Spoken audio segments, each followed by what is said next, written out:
With his sister in his arms, a homeless boy knocked on the door of a rich man, asking for help. When the man saw him, he fell apart after discovering a truth he never imagined. Night had fallen over the city, wrapping it in a blanket of frost and silence. The street lamps cast a faint yellowish glow that filtered through the cold air, creating dancing figures on the deserted streets. The snow crunched beneath the weight of the few souls who dared to defy the cold, and the wind whispered like a lament lost between the buildings. Thomas, a 12-year-old boy with dark hair and deep eyes, walked with heavy, hesitant steps. Every breath he exhaled formed small clouds that vanished upon contact with the cold.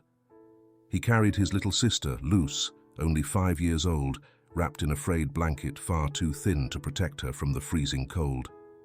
Luce's pale, feverish face contorted every time a shiver ran through her small body. Feeling the weight of despair on his shoulders, Thomas gritted his teeth and pressed on. The street they walked down was flanked by old buildings, whose stone walls held forgotten stories. Hunger and cold had been the constant companions of the siblings since that fateful night 4 years ago, when a car accident took their parents and left them at the mercy of an indifferent world. Every night, Thomas protected Luce, whispering stories of a safe, warm home, a place he had made up to give her hope. But this time, Luce's fever threatened to extinguish that hope, and Thomas knew he had to act quickly. A figure appeared from the shadows of a corner. Raphael, an old man with a white beard and eyes full of silent wisdom, watched the children with concern. He knew their struggles well, and had often shared a piece of bread or an old blanket with them when the night became too cruel. Seeing the distressed look on Thomas's face, Raphael approached and placed a trembling hand on his shoulder.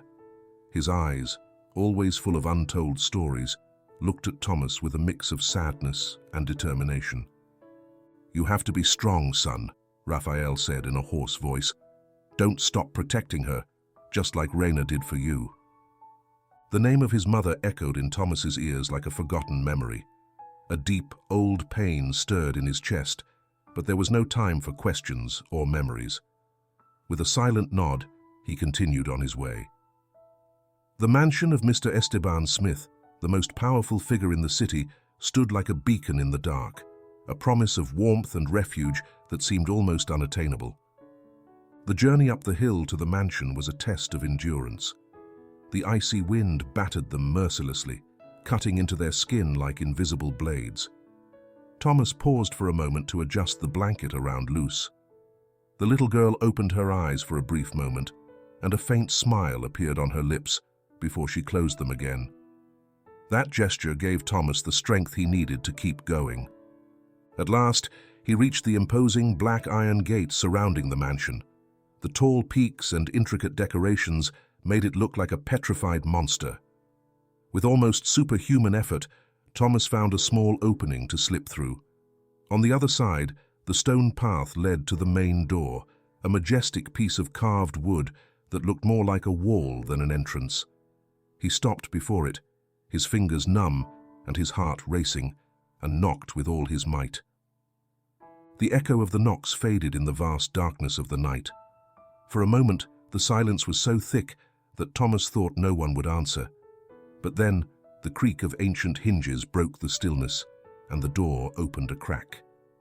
Philip, the butler of the house, with a weathered face and a scrutinizing gaze, appeared in the doorway. His eyes, accustomed to indifference, softened for a moment when he saw the boy with the girl in his arms. "Please," Thomas whispered, his voice cracked with exhaustion and emotion. Philip hesitated, his mind torn between obedience to the strict house rules and the compassion that arose upon seeing the scene.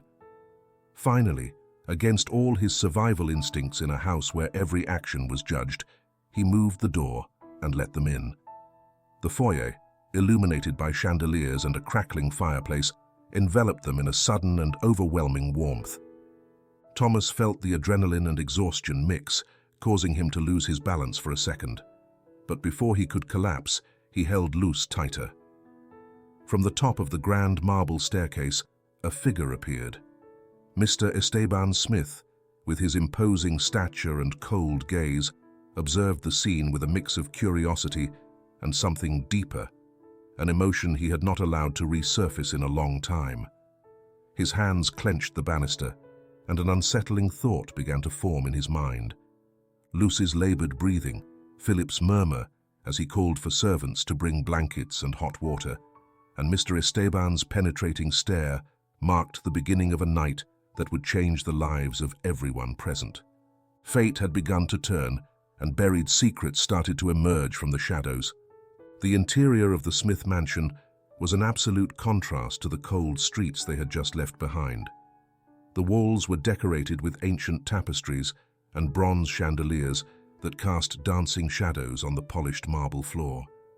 The warmth from the roaring fire wrapped around Thomas and Luce, making the pain and despair fade for a moment.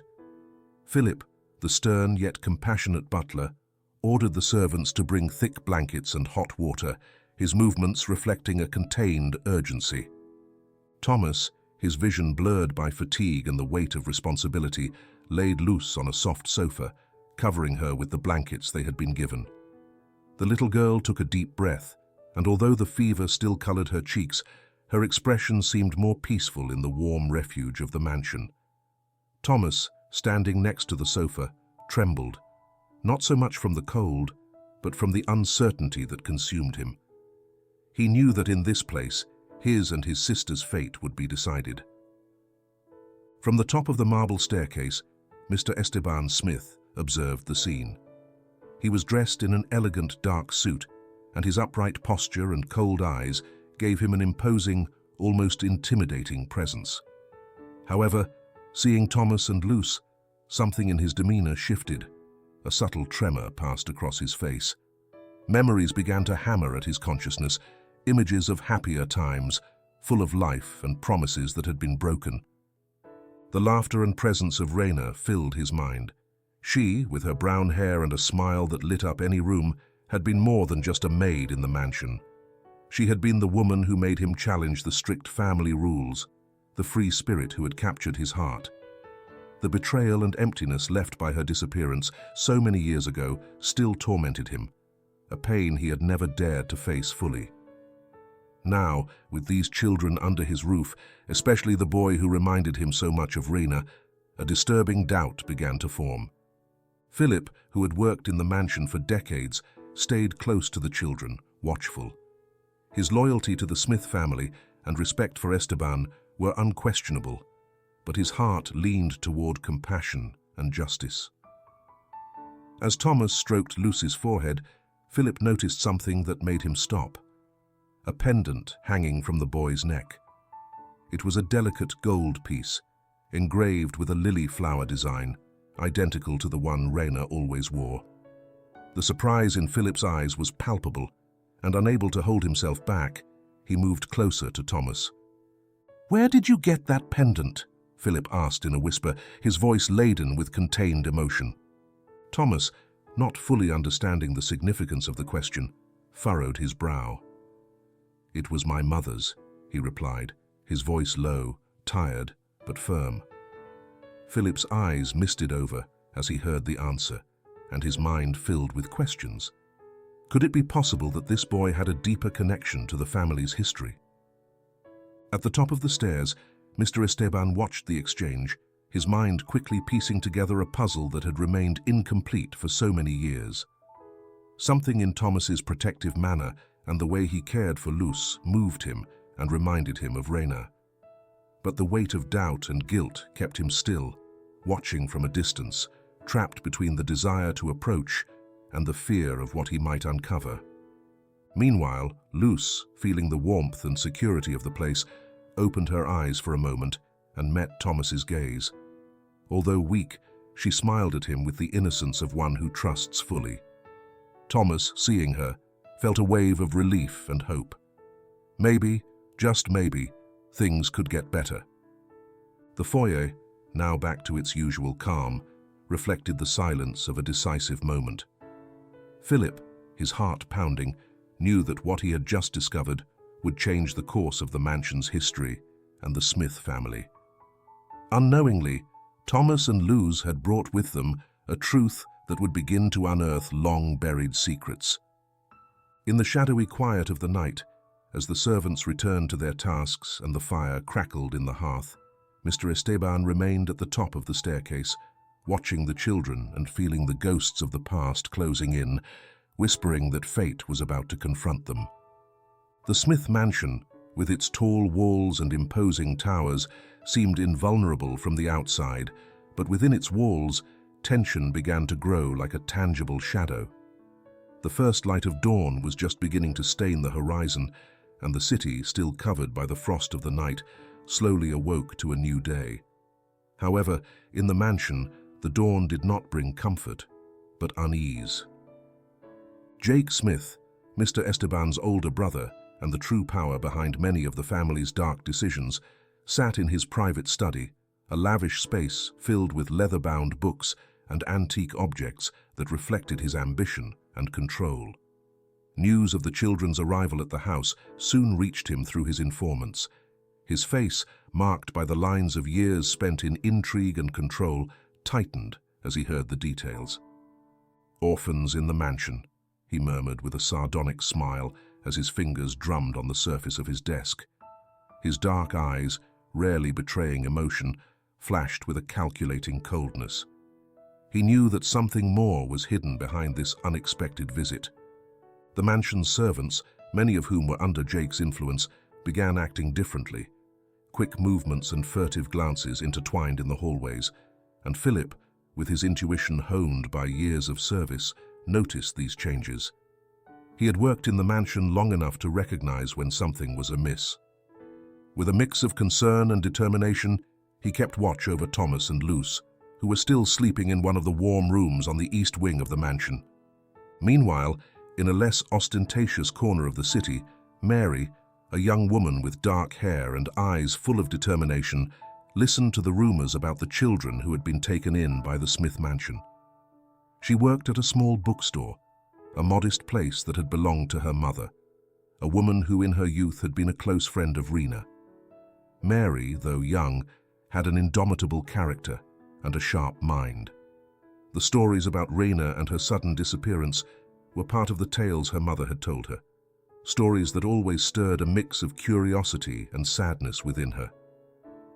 Driven by a desire to understand more, Mary went to see Raphael, the old man who knew the children well. Raphael, despite his age and frailty, still carried an air of wisdom that inspired respect. He pulled out an old brass box and opened it with trembling hands, revealing a small bundle of letters tied with a faded ribbon. Mary read one of them aloud, while Raphael watched her with eyes full of nostalgia. "This letter, Rena wrote it shortly before she disappeared," Raphael said, his voice cracked with memories.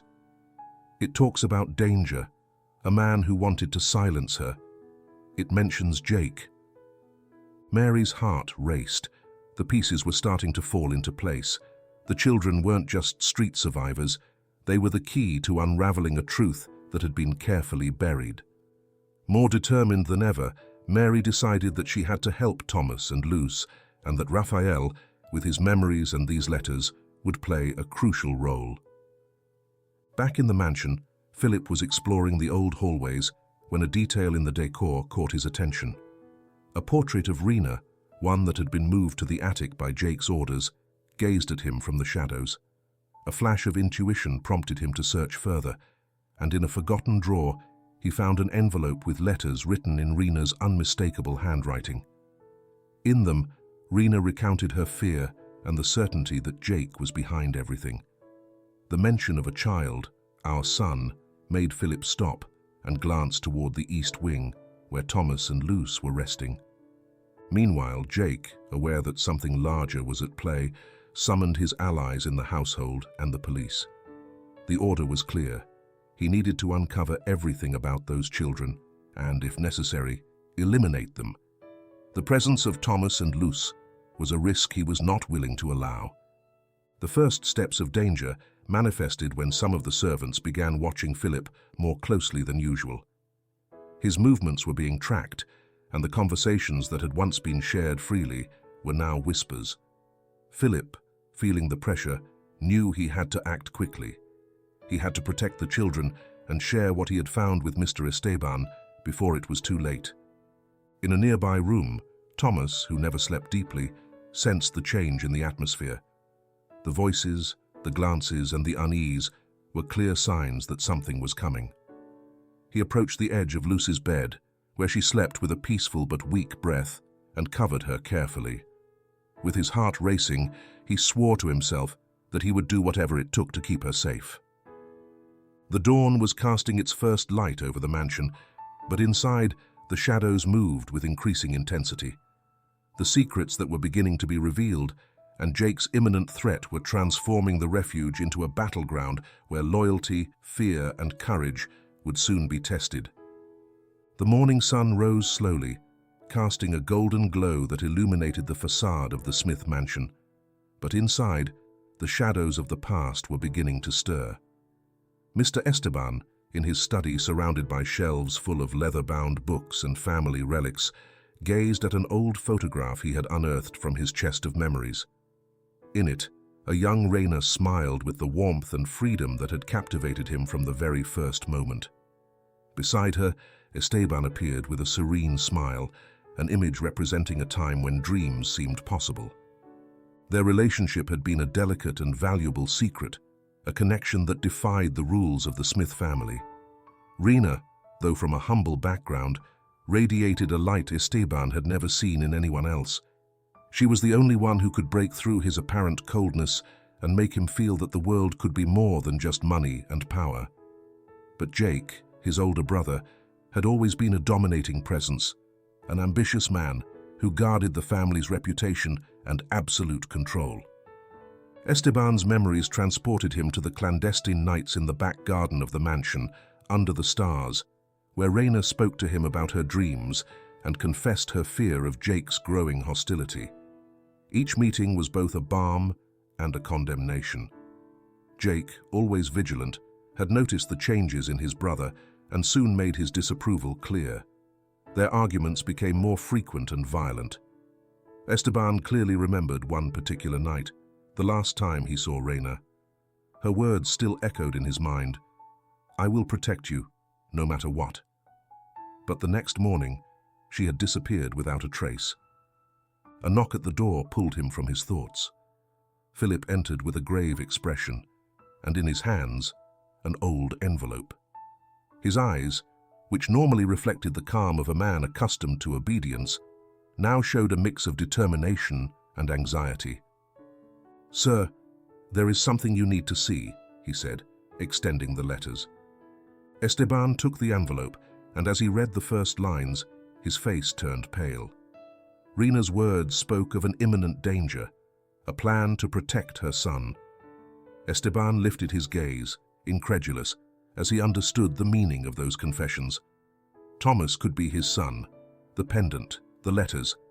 Everything pointed to a truth that had been too close and that he, blinded by pain and guilt, had never perceived. As the mansion began to stir with the news that Jake was mobilizing his resources to learn more about the children, Sydney, Jake's wife, sensed the change in the air. Although for years she had been a silent witness to her husband's actions, a woman satisfied with a life of luxury and comfort, the arrival of Thomas and Luz had made old questions stir in her mind. In her moments of solitude, doubts about Jake's morality and the shadows that always surrounded him had haunted her, but she had kept her distance, fearful of the consequences. Sydney began searching through her husband's study, a space she had always considered forbidden. Amid business papers and forged documents, she found receipts and letters that linked Jake to acts far beyond ambition, conspiracies and bribes to silence those who stood in his way. Among these papers, one name stood out: Reina. Sydney's blood ran cold. She understood that Reina's disappearance hadn't been a simple escape, but something much darker. With trembling hands, she hid some of the evidence in her purse. She knew she was taking an enormous risk, but something inside her, a remnant of conscience and humanity that still beat, whispered that she had to act. Meanwhile, Thomas, who had begun to overhear the adults' conversations, fell into confused thoughts. The fragments he had heard about Rena, about her connection to the mansion, sparked memories of his mother, images of a smiling and protective woman who told him stories before bed. Who was his mother, really? And why did it seem that the mansion held so many answers about her? Jake, aware that something larger was at play and that something was slipping from his control, clenched his fists as he received a report from one of his spies. Esteban was moving, and the servants were beginning to talk about the children. With contained fury, he decided he could no longer afford to be patient. If Esteban or anyone else discovered the truth, everything he had built would collapse. Tension spread like wildfire through the mansion's walls. Every character, from Philip with his newfound resolve to Mary planning her next move with Raphael's letters, knew that danger was near. The shadows of the past, long hidden, were becoming denser, and the Smith mansion was preparing, knowingly or unknowingly, for a confrontation that would shake its foundations. The constant murmur of the mansion, a mix of footsteps, whispers, and the creaking of wood, grew deafening for those who understood that a storm was approaching. Philip, still shaken by Rena's letters and the revelation that Thomas might be Mr. Esteban's son, walked the halls with a blend of fear and resolve. The mansion felt like a labyrinth where secrets whispered from the walls and shadows watched. As Philip pondered his next moves, in the city, Mary and Raphael advanced with their own investigations. The young woman, holding the bundle of worn letters in her hands, went to the small bookstore that had once belonged to her mother, a place where the stories of the past intertwined with the present. Sitting under the dim light of an oil lamp, she read one of Rena's letters aloud.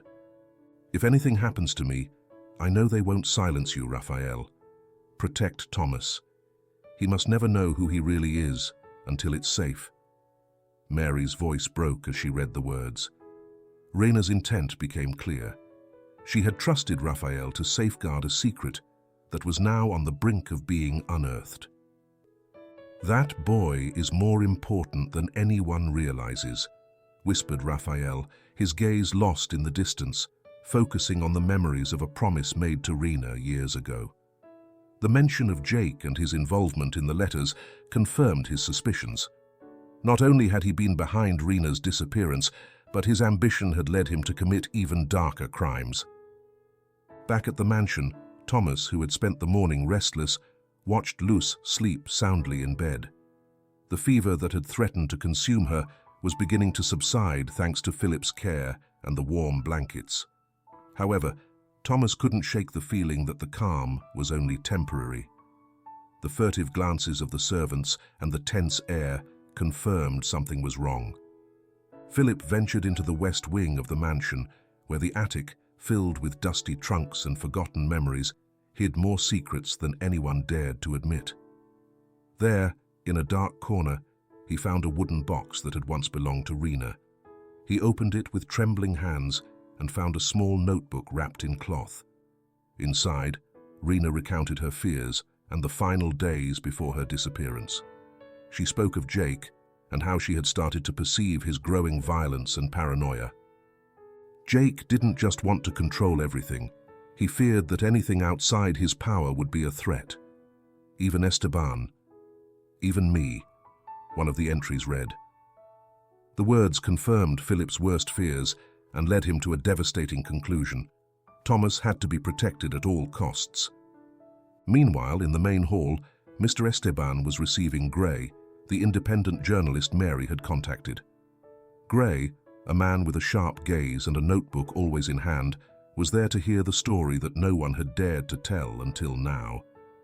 Mary entered the room, her steps firm, and spread the letters and documents she had gathered.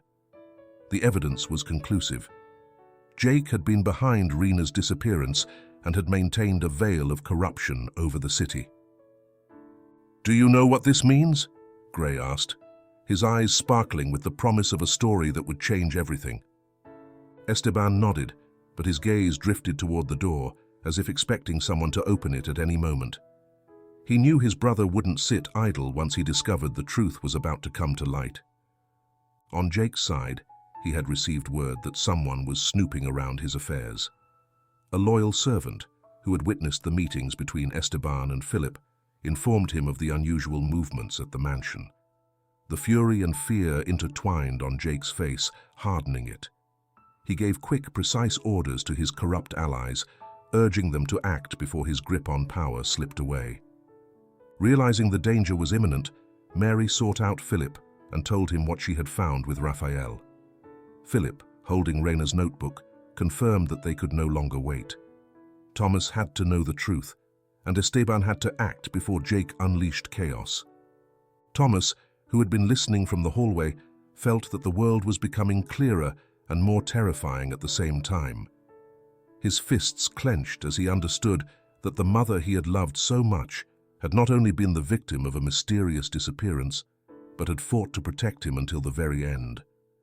The mansion, bathed in the changing light of the day, prepared for the inevitable. Loyalties aligned, and the secrets that had been hidden for so long began to rebel. The air, thick with anticipation and danger, announced that what was to come would forever change the history of the Smith family. The sun had reached its highest point, casting a glow that, from a distance, gave the Smith mansion a serene and grand appearance. However, within its walls, calm was only an illusion. Every corner of the house vibrated with a tension that seemed palpable, an echo of the truths about to be revealed and the forces preparing to face the inevitable. Jake Smith, the dark patriarch of the family, was in his study, a place decorated with art pieces and hunting trophies that spoke of power and dominance. The news that Esteban had started to move, to protect the children and to investigate old wounds, had irritated him beyond measure. He called one of his contacts in the police, a captain who had been his accomplice for years in covering up his business and eliminating obstacles. "I can't let my brother keep digging where he shouldn't. I want surveillance on the mansion, discreet but effective. And if anyone tries to interfere, make sure they act," ordered Jake, his voice as cold as the gaze that accompanied each word. The captain, a man with a weathered face and a hard gaze, nodded on the other end of the line, knowing that obedience to Jake was not an option, but a necessity to keep his life comfortable and risk-free. In the mansion, Philip was pacing the hallways with hidden urgency.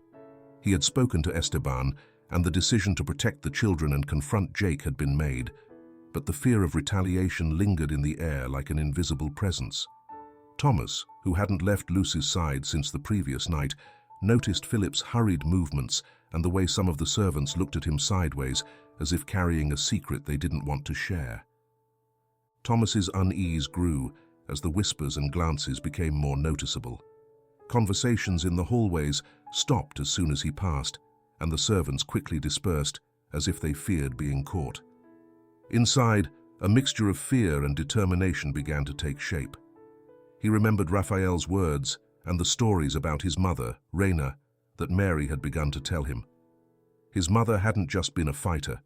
She had been a protector, someone who had made sacrifices for him and Luce. That certainty gave him strength, but also an unbearable weight of responsibility. Meanwhile, Mary was searching for Philip in the mansion. She had spent the morning reviewing documents and talking with Gray, the journalist who had decided to get more deeply involved in the investigation.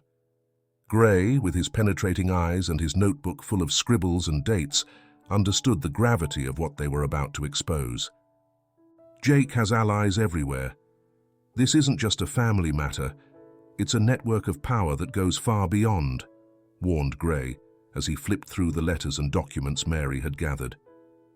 "I know, and that's why we can't back down now. The truth must come out, and Thomas and Luce need to know who they are and why their mother fought so hard," Mary replied, her voice firm but laden with a lingering concern. Elsewhere in the mansion, Sydney, Jake's wife, observed her husband's movements with growing anxiety. She knew he wouldn't stop at anything to maintain his control, and that if he felt his power was threatened, he would act with the coldness and violence that defined him. Sydney, who had found evidence of Jake's actions and secretly handed it over to Mary, felt that time was running out. Every time Jake passed by the hallway with his hard expression and determined stride, a chill ran down her spine. She knew she was risking everything, but the weight of complicity and fear had become unbearable. As the evening began to paint the sky with shades of orange and purple, Philip called Esteban to the mansion's old library. The heavy curtains blocked some of the light, giving the space an air of conspiracy. Esteban, standing next to one of the windows, watched the mansion's long shadow stretch across the gardens. He had spent days reading and rereading Reina's letters, each word a stab that reopened wounds and awakened memories he thought were buried. "We have to move now," Philip said, breaking the silence. In his hands, he held Reina's notebook and a letter he had found that morning, one that described in detail how Reina had feared for her life and Thomas's at Jake's hands. "What do you suggest?" Esteban asked, though he already knew the answer. His eyes reflected the internal struggle between fear and determination. "Protect the children and prepare the mansion for whatever may come. Jake won't stand idly by, and you know that," Philip replied, his words filled with urgency and loyalty. Thomas, who had overheard part of the conversation from behind the door, decided that he could no longer remain on the sidelines. With stealthy steps, he entered the room. His presence surprised Esteban and Philip, but the look in his dark eyes was not that of a defenseless child. It was the gaze of someone willing to fight. "I want to know everything," Thomas said, his voice firm despite a slight hesitation. "I want to know who my mother was and why Jake wanted her out of the way." Esteban looked at Thomas, and in that moment he knew he could no longer protect him with half-truths. Philip nodded, and between the three of them, the story that had been hidden for so long began to unfold. The secret love between Esteban and Reina, Jake's growing obsession with controlling the family, and Reina's sacrifice to protect Thomas and Luz. With each word, Thomas felt a knot unravel in his chest, releasing both pain and determination. Meanwhile, Jake, informed of the movements within the mansion and Gray's presence, ordered his men to prepare for action. The corrupt allies in the police and his loyal servants received precise instructions. The plan was simple and brutal: ensure that the evidence disappeared and that the children were taken from the mansion at all costs. The mansion, once a symbol of power and legacy, was now becoming a potential battlefield.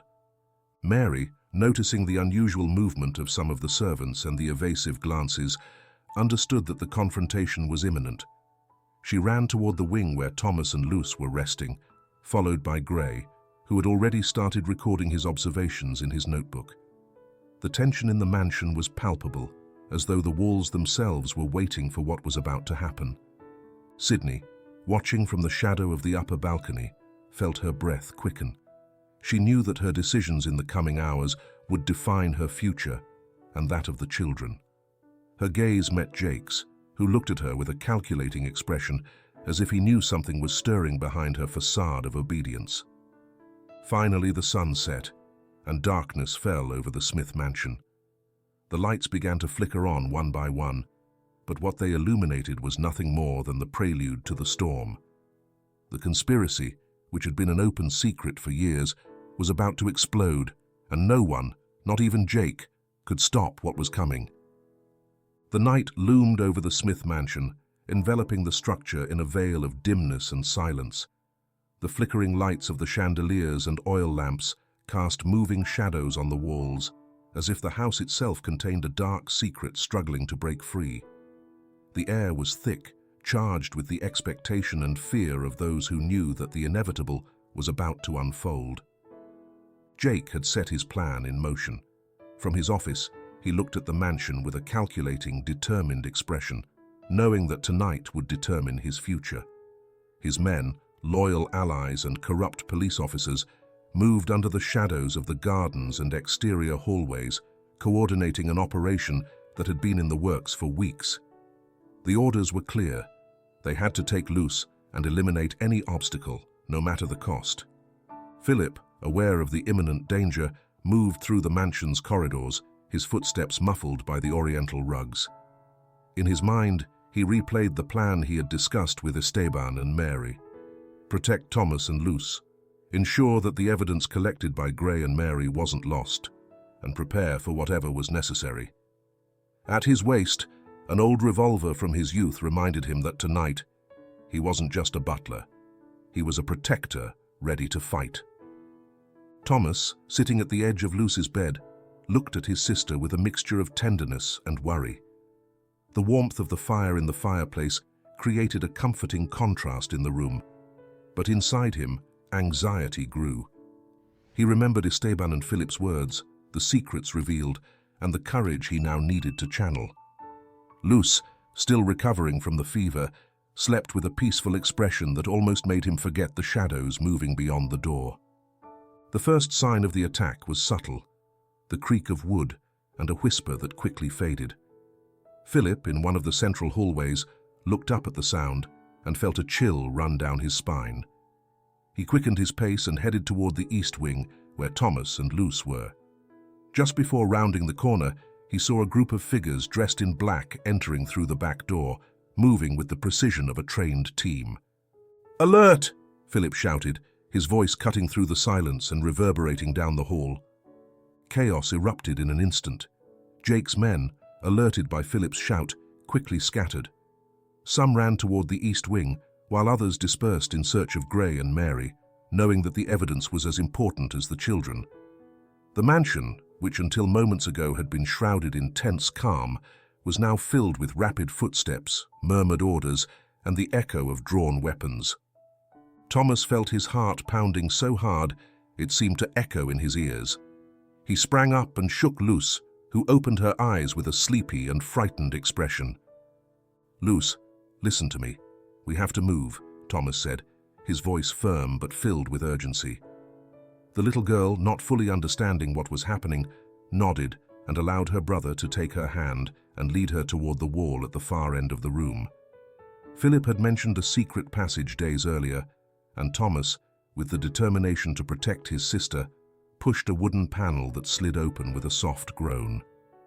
Philip reached the room just in time to see Thomas and Luce disappear into the passage. He closed the panel behind them and turned to face the intruders who were already approaching down the hall. He raised the old revolver and aimed, his face reflecting the mixture of fear and resolve that only a man with too much to lose could have. "No one is getting past here," he warned, his voice trembling slightly, but holding the necessary firmness. The first two men stopped, surprised by the resistance. However, a third man, taller with a scar on his face, advanced with a mocking smile. Philip's shot rang out in the hall, and the intruder fell to the ground with a muffled scream. The reaction was instantaneous. A chaotic confrontation broke out, with blows, struggles, and screams echoing through the mansion. Meanwhile, Mary and Gray, who had been reviewing the last documents in the adjacent room, heard the commotion and looked at each other in panic. Without wasting time, Gray shoved the papers into his jacket and nodded to Mary, who ran toward the children's room. The footsteps were getting closer, and both knew they were racing against time. Mary reached the hallway just as Philip was facing the attackers. A flash of recognition passed between them, and without hesitation, Mary joined the fight. She grabbed a bronze candelabrum and wielded it as a weapon, surprising one of the men who had been trying to sneak up behind Philip.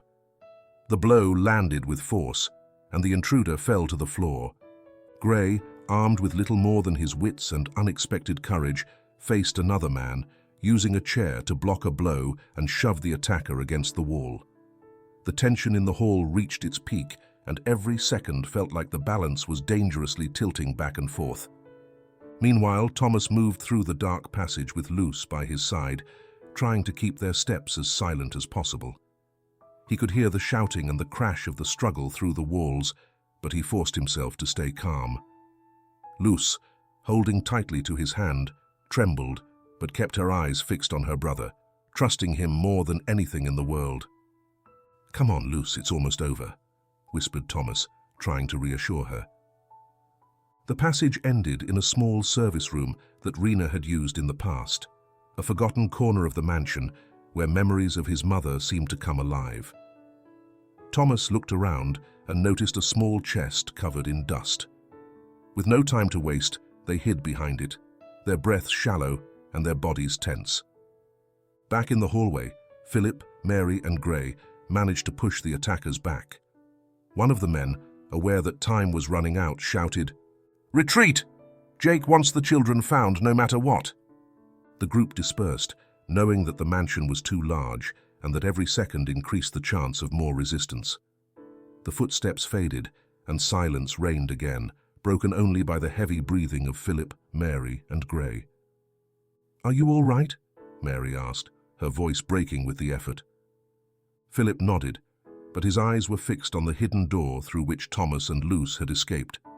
He knew the fight had only just begun, and that Jake, seeing that his first attempt had failed, would return with even more force. In the refuge, Thomas held Luce and closed his eyes for a moment, feeling the beat of her heart against his chest. He was not alone. He had his sister, those who protected him, and the memory of his mother giving him strength. But he knew the night was not over, and that the battle for truth and justice was far from over.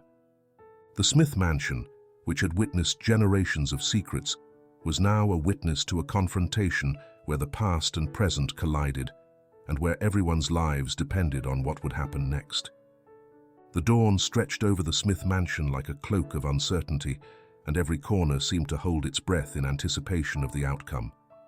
The oil lamps sputtered in the hallways, and the smell of smoke and gunpowder lingered in the air.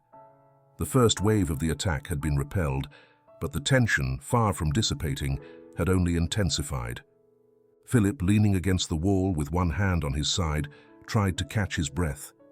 The wrinkles on his face, accentuated by the flickering light, told the story of a man who, despite the years, had found a new purpose: to protect the children that Rena had left behind. Mary, still breathing heavily, approached him and touched his shoulder, her eyes reflecting both worry and determination. "Philip, we can't stay still.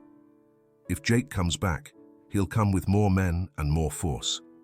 We have to protect Thomas and Luce," she said, her voice filled with urgency. Philip nodded, rising with difficulty. He knew the fight had only just begun, and that time was working against them. In the silence that followed, they looked at each other, both aware that what was at stake was not only the children's future, but also that of a family that had been victim to the reckless ambitions of a man. In the north wing of the mansion, Mr. Esteban sat in his study, surrounded by the evidence Gray and Mary had gathered. Rena's letters, Gray's notes, and the receipts Sidney had handed over were spread across his desk like a map of the pain and betrayal that had engulfed the family. The weight of the truth hit him like a gale force, and for the first time in years, he felt that the guilt that had tormented him might give way to redemption. Gray entered the study, his notebook in one hand and a serious expression on his face. "Esteban, we have to move. Jake isn't going to wait for us to take the initiative. We need to take this to the police before he takes more violent reprisals," he said, pointing at the documents. Esteban looked up, his dark eyes filled with a mix of determination and fear. "I know you're right, Gray.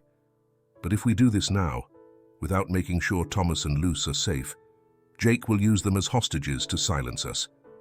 We need a plan that exposes him without putting the children in more danger." The sound of hurried footsteps interrupted the conversation.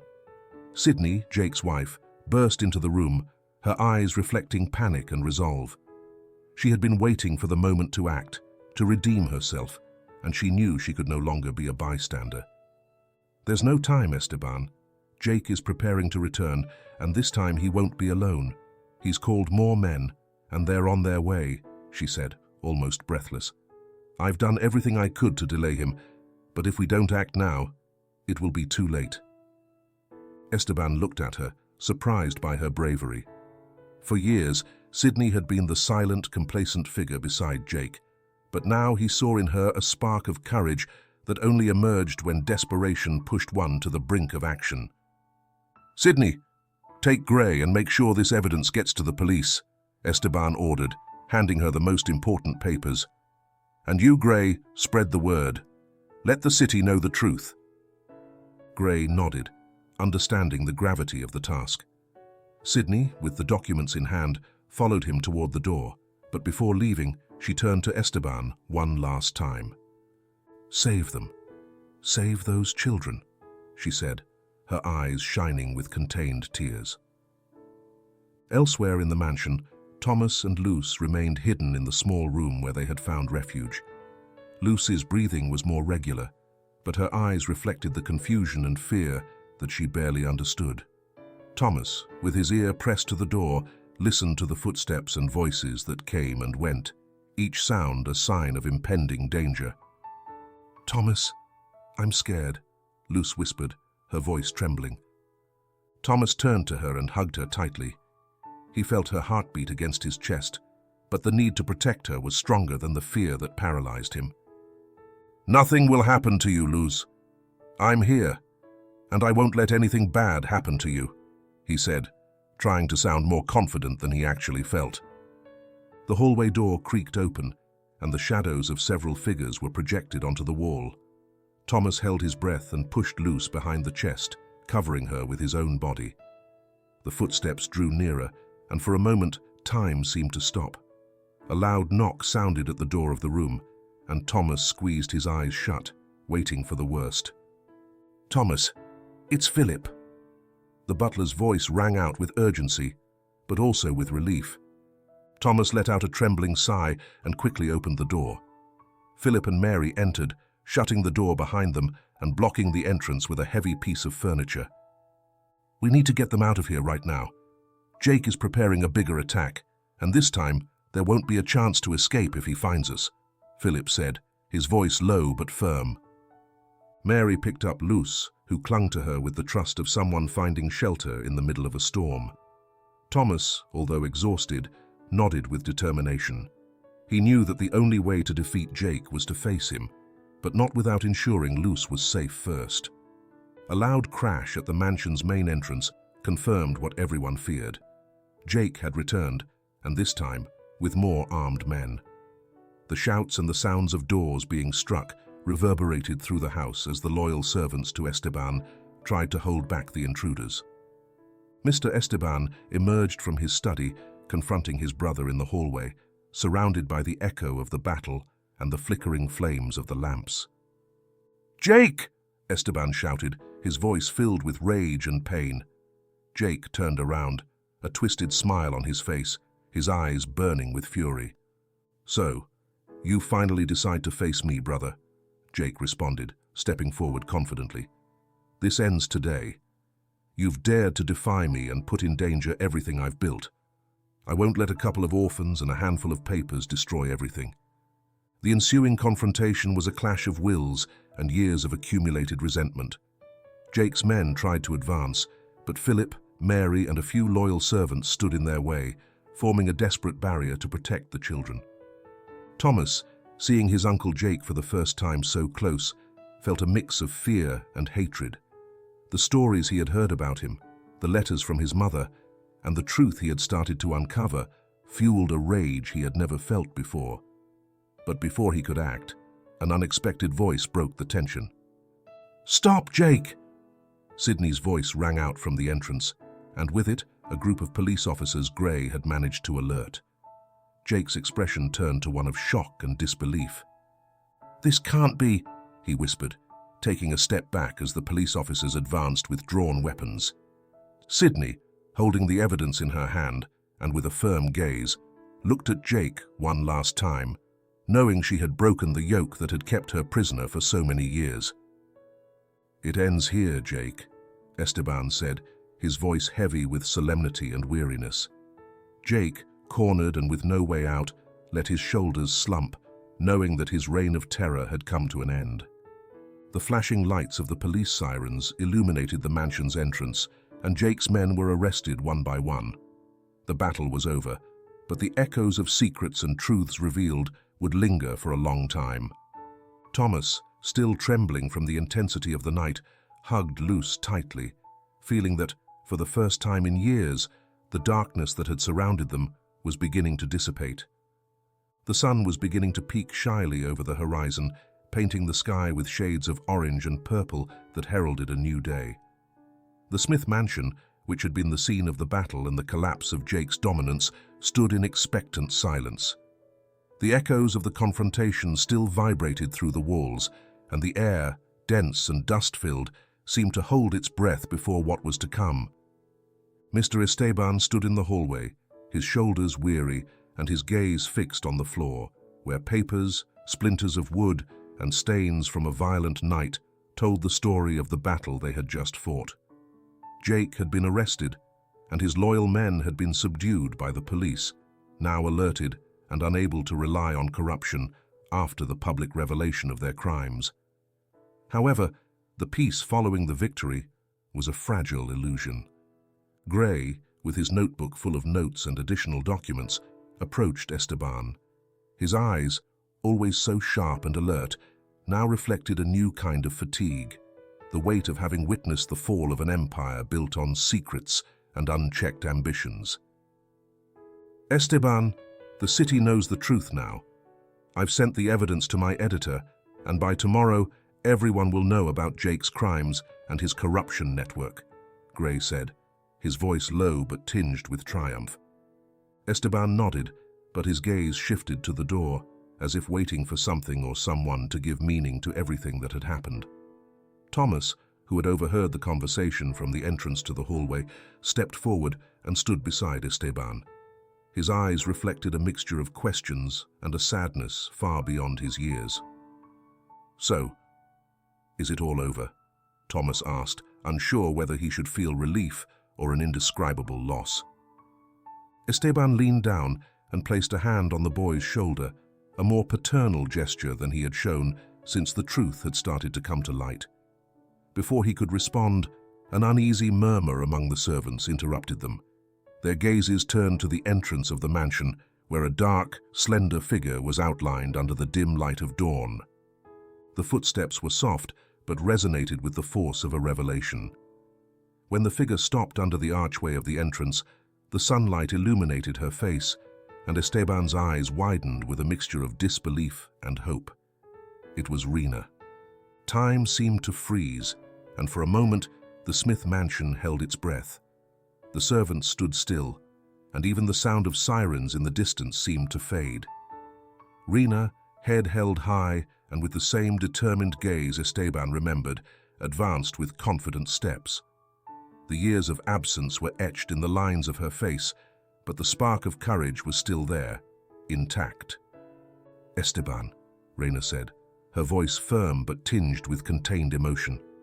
Her eyes met Thomas's, and the boy, his lips trembling, felt his whole world shatter and rebuild at once. "Mom!" Thomas shouted, breaking the silence and running toward her. Rena embraced him, sealing years of separation and suffering. Her hands, rough from life in the shadows, stroked Thomas's hair as tears ran down her face.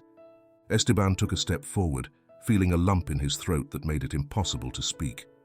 All the weight of the years of regret and pain pressed down on him. But seeing Rena there, alive and whole, something inside him broke and healed at the same time. "How?" Esteban asked, unable to contain the emotion in his voice. Rena looked at him with a mix of tenderness and firmness. "I never stopped fighting, Esteban. When Jake tried to get rid of me, I had to disappear. I spent years hiding, moving from place to place, protecting Thomas from afar and looking for evidence to dismantle his power network," she explained, dropping a thick envelope onto the table. The letters and documents inside confirmed everything Gray had exposed, and more. Jake's conspiracy, the crimes he had concealed, and the threats that had loomed over her. Philip, who had been observing the scene from the shadow of the hallway, stepped forward, his eyes wet with tears. "Rena, I knew it. I always felt it. That you hadn't abandoned Thomas. That all of this wasn't the end," he said, his voice trembling with emotion. "Thank you, Philip. You were my pillar from afar, my hope that someday all this would make sense," Rena replied, looking at him with gratitude. Mary, who had been standing in the corner, stepped forward with Luce still in her arms. The little one, who had been watching the scene with wide, curious eyes, looked at Raina with a mixture of strangeness and familiarity. Raina approached her, and Luz, seeing her mother's smile, stretched out her arms with the natural trust of children who recognize love. "You are my Luz, my little one. Forgive me for being away for so long," Raina said, embracing her with a tenderness that only a mother can give.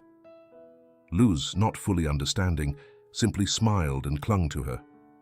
As the first rays of the sun flooded the room, Rina's presence brought not only answers, but also a breath of life and hope. But the calm didn't last long. A police officer entered the mansion, his face tense and his eyes searching for Esteban. "Mr. Smith, we have a problem. Jake escaped during the transfer," he announced, and the echo of those words fell like a blow across the room. Raina's face hardened upon hearing the news, and Thomas, still clinging to her, felt a shiver run through his body. Esteban clenched his fists and looked at Raina with a mixture of fear and resolution.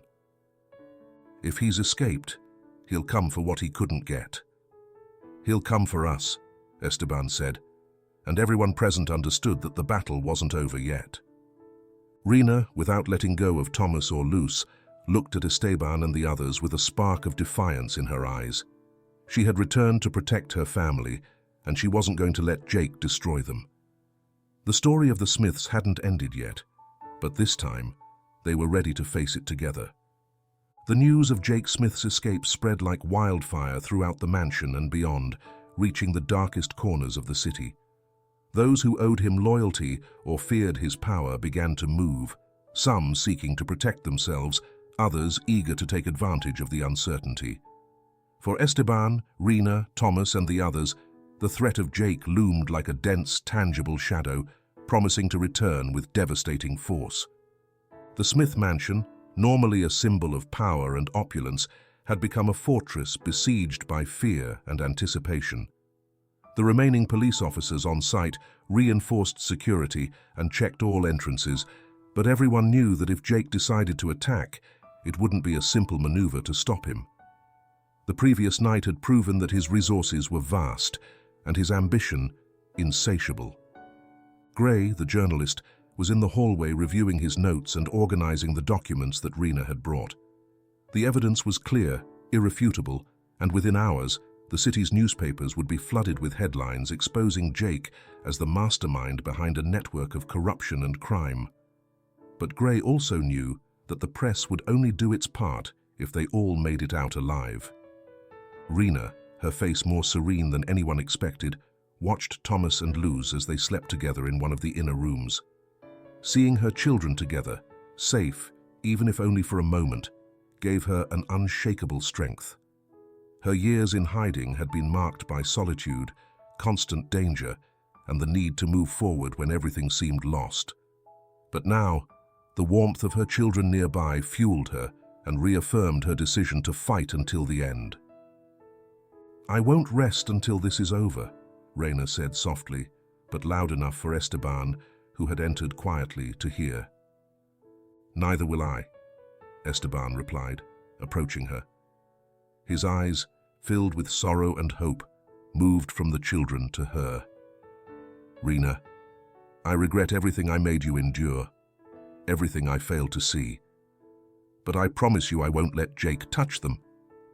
Raina nodded, and although there were wounds that time couldn't erase, seeing Esteban so determined and present made her feel that maybe, after all, redemption was possible. The moment was interrupted by a distant rumble, a sound that resonated like a warning echo. Their eyes met, and without saying a word, they both knew that the waiting time was over. At the main entrance of the mansion, police officers and security guards began to move with a nervous urgency.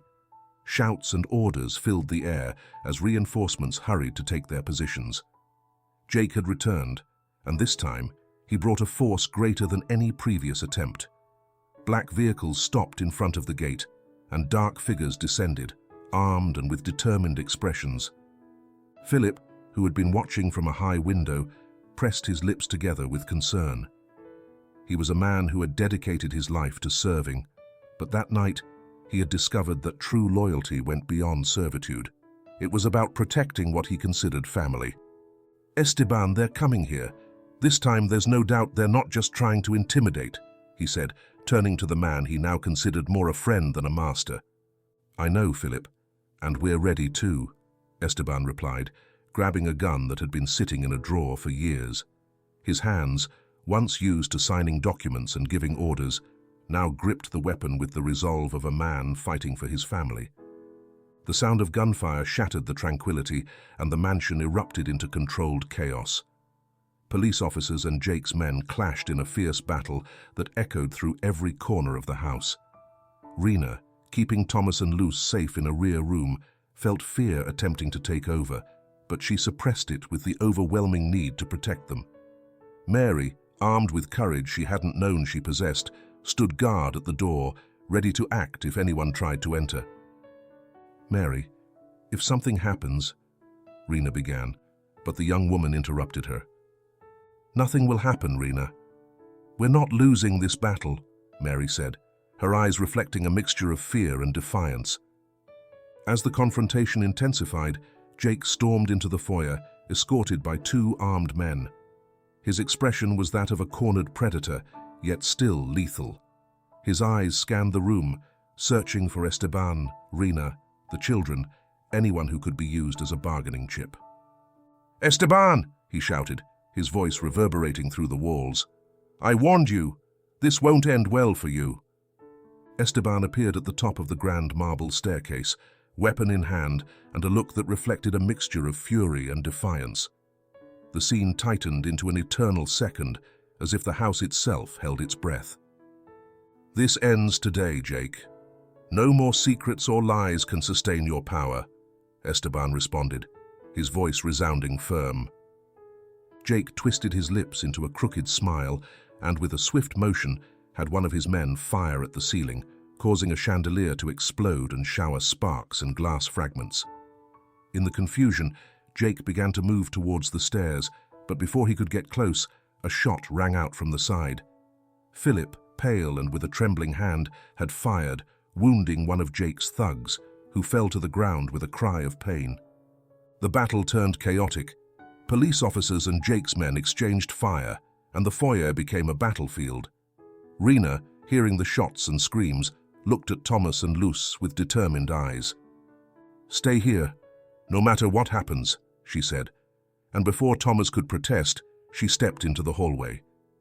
Mary followed her, armed with an iron bar, and both joined the group defending the central wing of the house.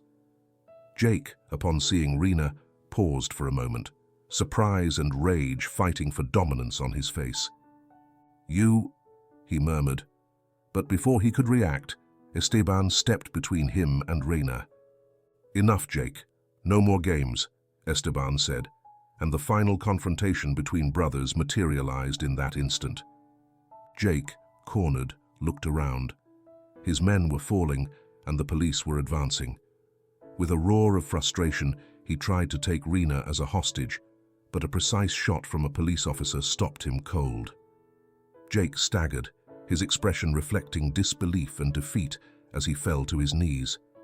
Silence descended, broken only by the labored breathing of those present. "It's over," Rena said, looking at him with a mix of compassion and firmness. Jake, eyes burning with fury, tried to speak, but his voice faltered before he could utter a word. The officers took him and escorted him out as the dawn began to light up the mansion, which had been witness to generations of secrets, betrayals, and now, justice. The sun, now high in the sky, bathed the house in a new light. The debris, the marks of the struggle, and the tired faces of those who had fought were a reminder that freedom and truth came at a cost, but also that sometimes sacrifice and bravery could prevail. Thomas and Luce ran to their mother when calm returned. The three embraced, a circle of love that had withstood the darkness and was now strengthened in the light. Esteban, eyes filled with tears and a heart beginning to heal, watched them, knowing that this image was the redemption he had been seeking. Mary and Philip, along with Gray, gazed at the sunrise, knowing that the Smith family's story would no longer be defined solely by power and deceit, but by courage, and truth. The sun rose slowly on the horizon, casting warm rays of light that filtered through the mansion's large windows. The house, which had been the setting of so many secrets and confrontations, now breathed an odd and comforting peace. The servants, who had spent years walking on tiptoe through its halls, moved with renewed freedom, exchanging looks of relief and shy smiles. The air was no longer dense, but light, filled with promises of new beginnings. Thomas sat in the garden under the shade of a large oak tree. Luce, with a carefree laugh, ran through the rose bushes, her small bare feet brushing against the grass. The little girl had fully recovered, and the vitality she now displayed was a reminder that the storm had passed, and life, somehow, continued. Thomas watched his sister with a smile that mixed joy and a maturity imposed by years of struggle and responsibility. Raina, watching them from the terrace, felt a wave of emotion as she saw them, safe and happy. Her years in the shadows had been hard, marked by uncertainty and solitude, but seeing her children at peace made every sacrifice worth it. Esteban, beside her, offered her a cup of tea, and for a moment they shared a comfortable silence, the kind of silence only found between those who had shared pain and redemption. "I never thought I would see this day," Esteban finally said, his voice low and filled with emotion. Raina looked at him, her eyes filled with understanding and a spark of hope. "I didn't either, Esteban, but here we are, and we have a chance to start over, to make things right." Esteban nodded, a solitary tear sliding down his cheek before he quickly wiped it away. The weight of guilt had lightened, but it would never fully disappear. However, the possibility of a better future, of making amends for his mistakes, was a gift he would not waste. Inside the mansion, Gray stood by the large dining room table, reviewing a copy of the newspaper that had published his article. The headline, "The Fall of Jake Smith, The Truth Behind Power," stood out in bold print and was the talk of the town. Gray, who had pursued the truth for years, was finally seeing the fruits of his labor. He looked up and saw Mary enter, her eyes shining with a mixture of pride and exhaustion. "You did it, Gray. The city finally knows the truth," Mary said, walking toward him. "I didn't do it alone, Mary. Without you, without Rena, without everyone who dared to challenge Jake, this never would have been possible," Gray replied, and for the first time, he allowed a full smile to spread across his face. Mary nodded, knowing that though the struggle had been hard, it had been worth it. She thought of her mother, of the stories she had told her about Rena, and the kindness she always saw in her. Now, standing beside Rena and her children, helping to build a future for them, was a way to honor that memory. "The city will change, and so will this family. No more secrets, no more shadows," Mary said, and her words resonated like a promise. Meanwhile, Sydney, who had decided to stay until everything stabilized, was in the library. She held a letter in her hand, one she had written for Rena. In it, she explained her regret, her desire for redemption, and how she planned to start anew, far from the Smiths, but with a clear conscience. Sydney knew her role had been passive for too long, but helping to expose Jake and protect the children had given her back some dignity. "It's time to go," she whispered, leaving the letter on the table before stepping into the hallway. She paused for a moment as she saw Rena and Esteban on the terrace, and a small smile crossed her lips. She knew she didn't belong to that story of redemption, but she had been part of its outcome. The days that followed were filled with activity and reconstruction. The mansion, which had been a symbol of power and secrecy, transformed into a home. The hallways echoed with Lucy's laughter, Thomas's lively conversations, and Mary's frequent visits, now a more integral part of the family. Philip, who had decided to stay in the house, became an honorary grandfather to the children, telling them stories of courage and goodness that always ended with a wink and a smile. Gray continued publishing articles that unraveled the web of corruption Jake had woven for years. His work inspired other journalists to follow his example, and soon the city began to change, shedding the shadow of Jake and his accomplices. The streets, once silenced by fear and oppression, were filled with conversations about justice and renewal. One day, Reina and Esteban sat together in the garden at the same tea table where they had once shared dreams and hopes in the past. Esteban, with a reflective look, took Reina's hand and held it gently. "Everything I've done to get here, Reina, I'd do it all again for this moment. Thank you for coming back, for giving us the chance to make things right," he said, his words laden with sincerity. Reina looked at him, and although there were wounds that would never fully heal, there was also love and forgiveness. "We are here, and that's what matters. Now it's time to build, to create a future where Thomas and Luz can grow up without the weight of the past." At that moment, Thomas and Luz ran toward them, their laughter filling the air. Thomas, who had been the guardian of his sister and had faced so much, now ran with the freedom of a child who could finally be one. Luz, with her overflowing energy, jumped into Reina's arms, and the embrace they shared was a promise of love and safety. Philip and Mary, watching from the shadow of a nearby tree, exchanged looks of satisfaction. "The story of this family has changed, and we've been part of that," Philip said, his voice filled with pride. "Yes, and that means we've done something good, something that truly matters," Mary responded, and the sparkle in her eyes confirmed that she was ready for whatever came next. The day passed, and the Smith mansion, which had been a witness to betrayals, love, and redemptions, was filled with a new light. The future was uncertain, but this time it was full of possibilities.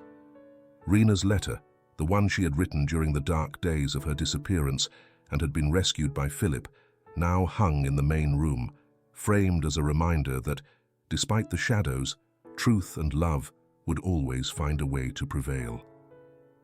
The sun set behind the hills, coloring the sky with a warm golden hue. In the garden, Thomas and Lucy's laughter echoed like a melody, and Reina and Esteban, hand in hand, watched as the night fell, knowing that, for the first time in a long time, they were truly home.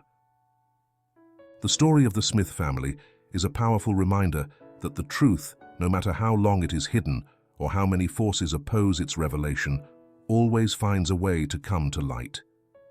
The shadows of betrayal, ambition, and power can envelop even the most untouchable places and people, but love and bravery have the power to cut through any darkness. Reina's courage in fighting silently for the safety of her children, Thomas's determination to protect his sister, and Esteban's redemption in confronting his past teach us that sacrifice and the will to do what is right can transform even the most tragic stories into ones of hope and redemption.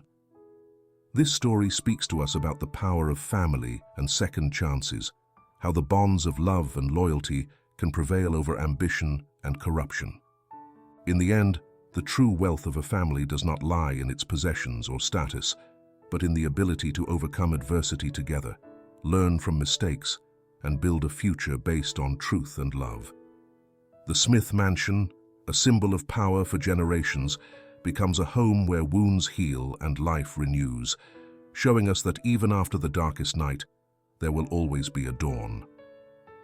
Thank you for joining us on this exciting journey through the story of the Smith family, where love, betrayal, and redemption intertwine in a plot full of emotion and learning.